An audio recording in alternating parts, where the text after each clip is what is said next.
Very good evening to all brothers and sisters.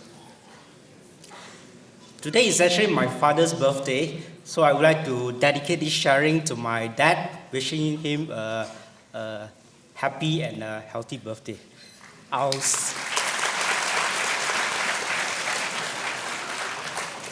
start fast because I need to score 10 goals.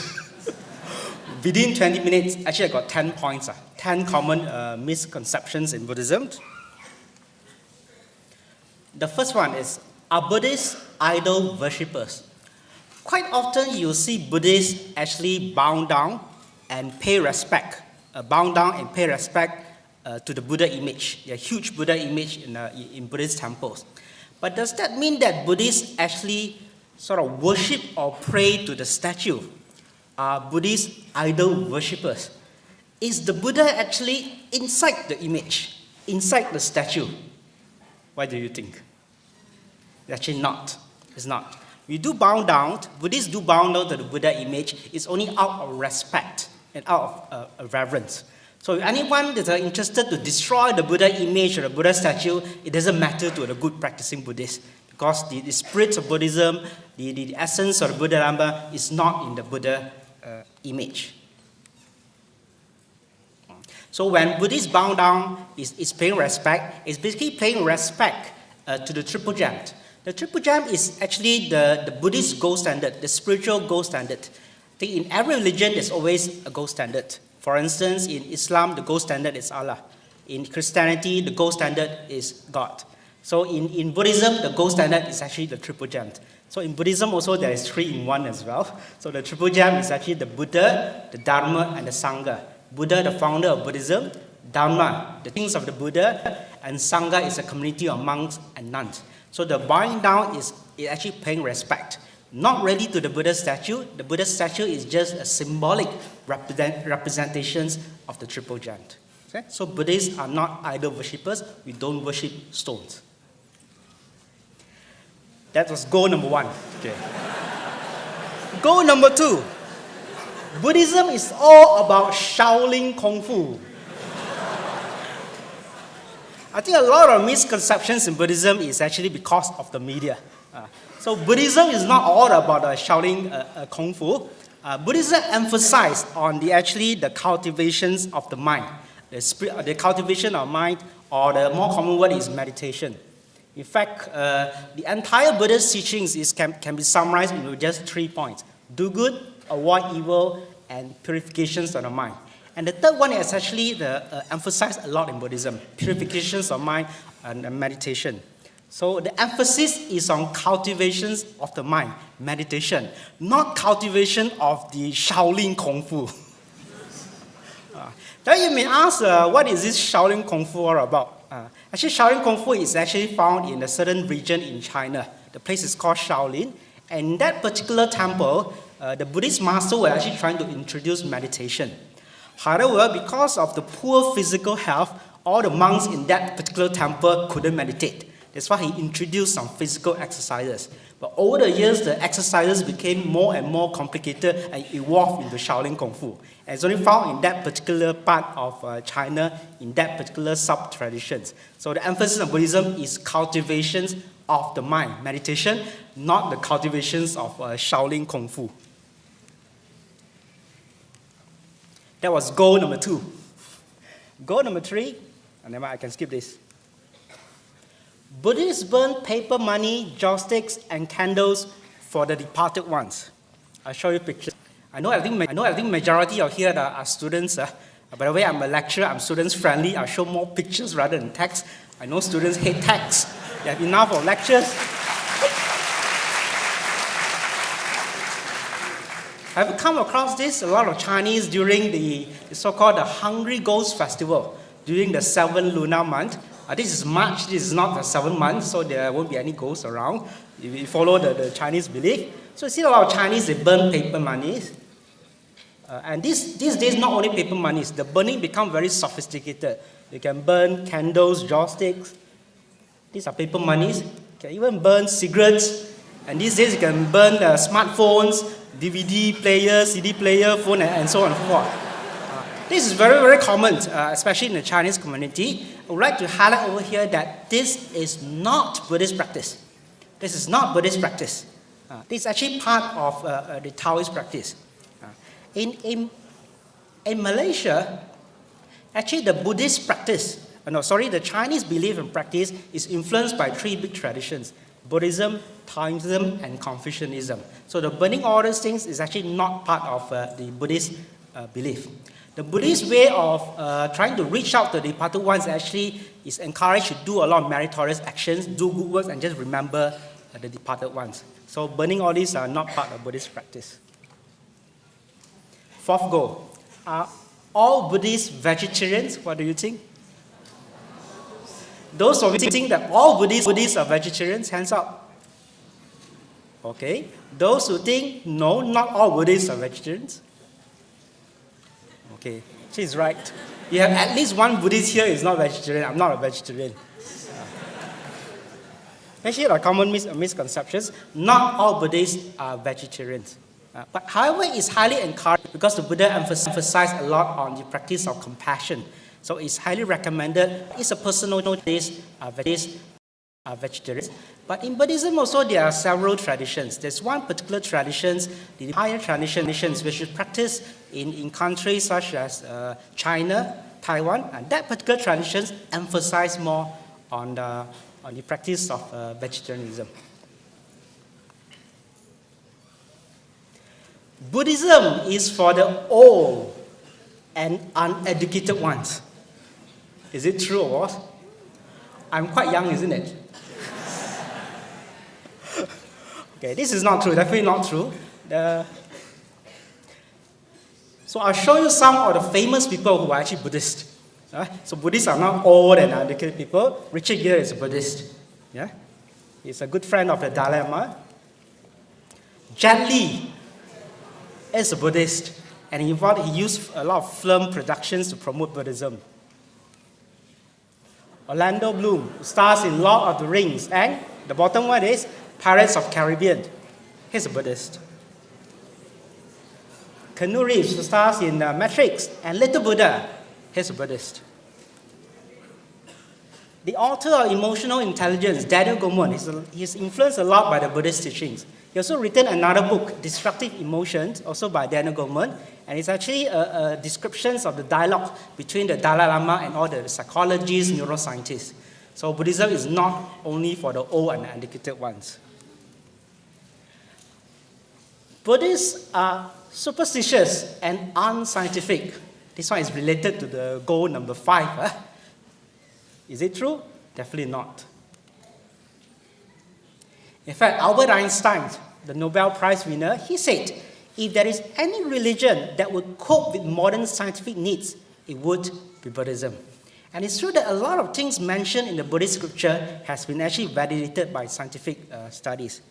To highlight to you a few things, for instance, I think scientists these days have evidence to suggest that the Big Bang wasn't the beginning. In other words, there were many, many Big Bangs. And this is actually mentioned in the Buddhist scripture. So the new discovery does not contradict what is mentioned in the Buddhist scripture. And it's also one of the discoveries in quantum physics that the atom is actually there's a lot of space inside. In fact, the majority of the content of the atom is actually space, which is also mentioned in the Buddhism, in the Abhidharma as well. So there are a lot of new things. It does not contradict the Buddhism. This is actually Professor Richard Davidson from University of Medicine. He did a lot of studies on meditation. And it's been found that people who meditate regularly does have some brain changes, known as the neuroplasticity changes. It's found that people who meditate regularly, there's activations of certain part of the brain, known as the left prefrontal cortex, which is associated with positive emotion. This is my special interest because I'm a psychiatrist. Yeah. This is actually the Noble Eightfold Path, the Buddhist formula for happiness. I'm sure some of you probably remember in your history book, there's a thing called Jalan Lapan Lapis. So this is the one. I'm not going to go into lapis so many. I just highlight one only, which is mindfulness, which has become a very popular terminology these days. And And mindfulness has been used in a lot of counseling and psychotherapies. These are names of various psychotherapies which utilize the principles of mindfulness.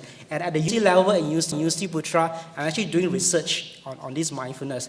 I even have a program for my medical students called a Mindful Gym program, which integrates the principles of mindfulness in a circular way, which is acceptable by people of different culture and religion. The Buddha says that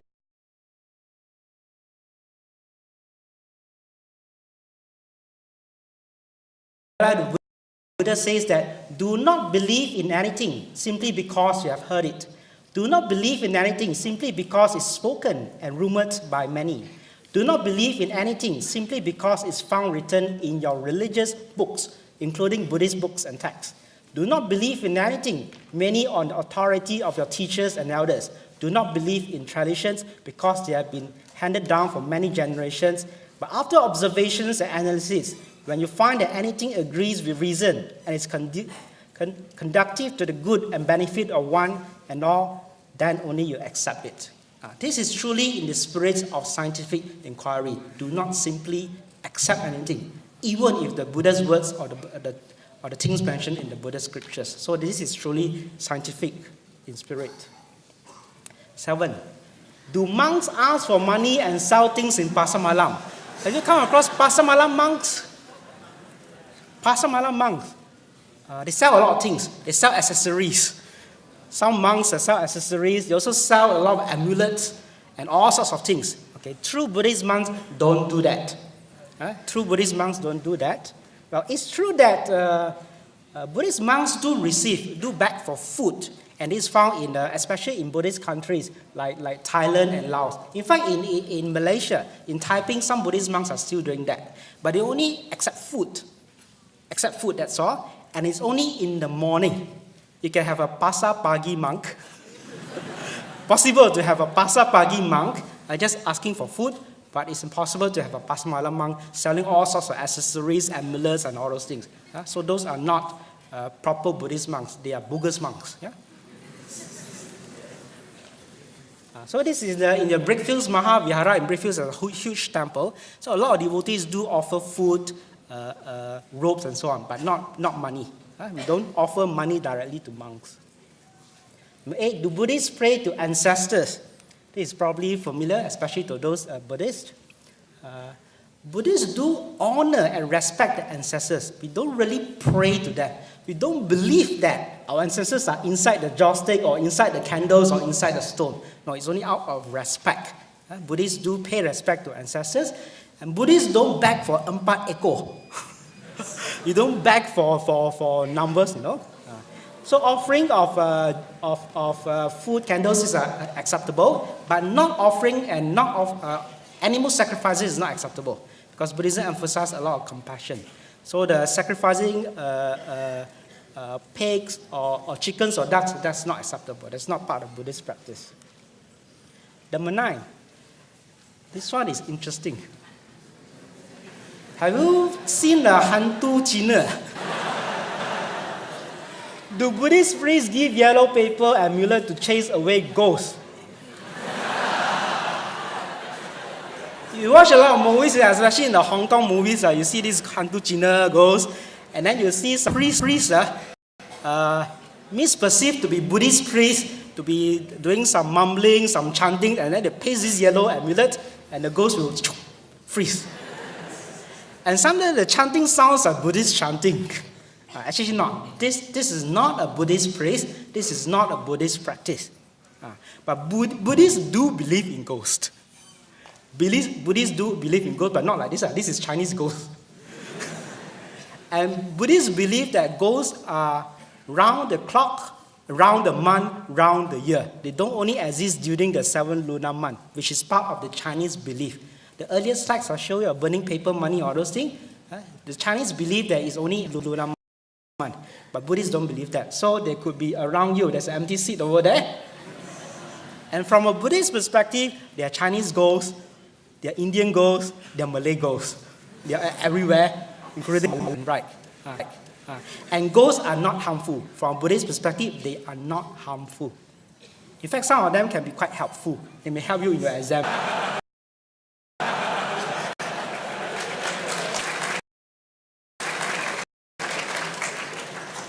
Okay, this is the last go. Last go. I'm quite sure I won't get the yellow card or the red card. Is the Buddha fat? This actually, there's a 10A, 10B. 10A, is the Buddha fat? And does the Buddha have many hands? I'll show you the pictures why I put this. You're familiar with this? In fact, most of the Buddha images look like this, isn't it? Have you come across teen Buddha? Actually, the Buddha is not obese. I'm very sure, and this is not just a personal opinion from a medical doctor point of view, it's the Buddhist scriptures as well. I'm very sure that the Buddha's BMI is below 25. The Buddha is never fat, never fat. This is actually the Chinese symbolic representations of the Buddhahood. To Chinese, fat means prosperity. To Chinese, fat means prosperity. So fat is actually to represent joy, happiness. So it's just a way to represent the spiritual essence of the joy and happiness, not the actual obesity. Last one. Does the Buddha have many hands? This is actually Kuan Yin, actually related to the... some people believe Kuan Yin is a full Buddha. Some believe that it's actually in the process of becoming a Buddha. It's like a sort of a student Buddha, becoming a Buddha soon. Actually, the hands, again, the Buddha doesn't have a lot of hands. The hands actually represent compassion, reaching out to help people in different ways. That's why you see that every hand holding different objects, different tools. It's just to help different people. So the last goal, the Buddha is not fat, and the Buddha actually has only a pair of hands. Thank you very much. Thank you so much, Dr. Fang. I like the Kung Fu, but I do love Iman. Okay, now last but not least, I would like to welcome Mr. Shakiri, Dr. Luigi. Thank you.